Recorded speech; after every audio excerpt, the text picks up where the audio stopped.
പുന്നപ്രയിൽ കടലിൽ കുളിക്കാനിറങ്ങിയ 4 കുട്ടികൾ തിരയിലകപ്പെട്ടു. അതിൽ 3 പേരെ മത്സ്യബന്ധനത്തിനിറങ്ങിയ നാട്ടുകാർ രക്ഷപ്പെടുത്തി. ഒരാൾക്ക് വേണ്ടി രാത്രി 10 മണി സമയത്തും തിരച്ചിൽ നടത്തിക്കൊണ്ടിരിക്കുകയാണ്. നാട്ടുകാർ ചെറിയ വള്ളങ്ങളിൽ പോയി വലയിട്ട് തിരച്ചിൽ നടത്തുകയാണ്. പോലീസും ഫയർഫോഴ്സും എല്ലാവരും സ്ഥലത്തെത്തിയിട്ടുണ്ട്.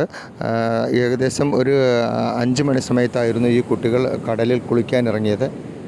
പുന്നപ്ര അറവുകാട് ഹയർ സെക്കൻഡറി സ്കൂളിൽ +2 പഠിക്കുന്ന ഹുസൈൻ എന്നു പേരുള്ള ഒരു കുട്ടിക്ക് വേണ്ടിയാണ് ഇപ്പോൾ കടലിൽ തിരച്ചിൽ നടത്തിക്കൊണ്ടിരിക്കുന്നത്. ഇവർ 4 പേരായിരുന്നു കടലിൽ കുളിക്കാനിറങ്ങിയത്. അതിൽ 3 പേരെയാണ് രക്ഷപ്പെടുത്തിയത്. അവർ 3 പേരും ഹോസ്പിറ്റലിൽ പ്രാഥമിക ചികിത്സയ്ക്കായി കൊണ്ടുപോയിരിക്കുകയാണ്. ഒരാൾക്ക് വേണ്ടി ഇപ്പോൾ തിരച്ചിൽ നടത്തിക്കൊണ്ടിരിക്കുന്നു.